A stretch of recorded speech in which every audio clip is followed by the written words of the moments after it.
pujian, segala hormat, segala kemuliaan hanya kami berikan untuk satu nama, yaitu Tuhan kami yang dahsyat, Tuhan Yesus Kristus. Terima kasih Tuhan, bahwa sampai saat ini kami ada semua karena campur tangan-Mu di dalam kehidupan kami Tuhan. Oleh karena itu Tuhan, kami tidak mau berhenti bersyukur. Kami mau untuk terus tetap berterima kasih Tuhan. Karena kami tahu Tuhan, tanpa Engkau kami tidak ada apa-apanya. Dan kami tahu Tuhan, ketika kami ada di dalam Engkau dan Engkau ada di dalam kami, maka apapun juga yang kami perbuat, setiap langkah yang kami ambil dapat berbuah lebih baik Tuhan. Tiba saatnya kami akan mendengarkan firman-Mu Tuhan.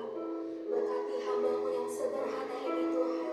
Ada bahasa yang sederhana juga, agar setiap kami yang mendengarnya bisa melakukan, bisa mempraktekkannya di dalam setiap aspek kehidupan kami. Dan biarlah nama-Mu saja Tuhan yang ditinggikan dan dimuliakan. Jemaat Tuhan yang sama-sama siap untuk mendengarkan firman Tuhan.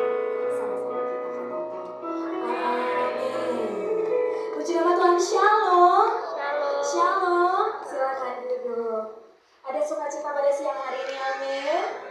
Yang bersukacita boleh lambaikan tangannya. Haleluya. Senang sekali bisa hadir bersama-sama dengan Bapak Ibu Saudara sekalian di hari kemerdekaan Indonesia. Saya lihat semuanya antusias banget ya. Tadi saya lihat ada yang ibu yang pakai topi di belakang. Aduh, senang sekali, semuanya antusias banget. Bapak yang di depan juga pakai bendera, ya ampun. Tadi Cik Clara pagi-pagi bilang kepada saya, karena pakai merah putih, dia merasa udah siap jadi bendera. Sepertinya kita semua di sini udah siap jadi bendera juga ya, Bapak Ibu Saudara. Seperti biasa, Bapak Ibu Saudara, saya mau mulai dengan sebuah pertanyaan sederhana, tapi menurut saya ini cukup susah untuk dijawab dan cukup dalam ya, Bapak Ibu Saudara. Apa yang akan dilakukan jika semua pintu tertutup? Pernah merasa seperti ini enggak, Bapak Ibu Saudara? Pernah merasa pintu pekerjaan tertutup, sudah bikin CV susah-susah, sudah melamar sana-sini, sudah tes berkali-kali, kok jawabannya tetap sama ya Tuhan? Mohon maaf, Anda belum lolos saat ini. Atau pintu keuangan tertutup, usaha sudah dijalankan dengan sungguh-sungguh, sudah coba sana-sini, tapi kok hasilnya masih kurang cukup, hasilnya tidak cukup, bahkan kadang rugi. Atau merasa pintu kesehatan tertutup, sudah berobat ke dokter, sudah cari jalan sana-sini, tapi kok nggak sembuh-sembuh ya Tuhan. Atau merasa pintu relasi yang tertutup, sudah berdoa, sudah berusaha untuk membangun relasi yang baik di keluarga, di teman, tapi kok hasilnya malah kekecewaan, malah konflik yang datang Tuhan. Atau bahkan kita merasa pintu pelayanan yang tutup, karena kita merasa kita sudah doa dengan sungguh-sungguh, tapi kok belum ada jawaban. Kalau kita jujur Bapak Ibu Saudara, ditanya pertanyaan seperti yang ditampilkan ini, apa yang akan kita lakukan? Mungkin respon pertama kita adalah frustasi. Terus kemudian menanyakan kepada Tuhan, Tuhan, Engkau di mana? Tuhan, kok seakan-akan Engkau diam ya Tuhan? Tuhan, kok gak jawab ya doa aku Tuhan?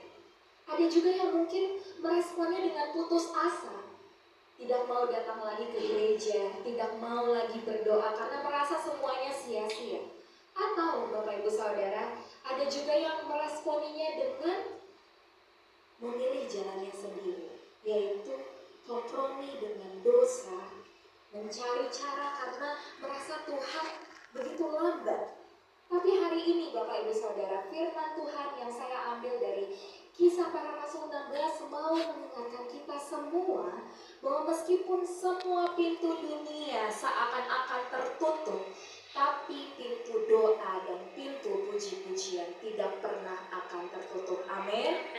Mari kita lihat sebentar Kisah Para Rasul yang menceritakan Paulus dan Silas. Sebelum membaca ayat ini Bapak Ibu Saudara, saya mungkin mau menceritakannya dulu supaya kita semua sama-sama mengerti apa sih yang dilakukan oleh Paulus dan Silas. Paulus dan Silas saat itu mereka sedang dalam perjalanan misi memberitakan Injil, Bapak Ibu Saudara.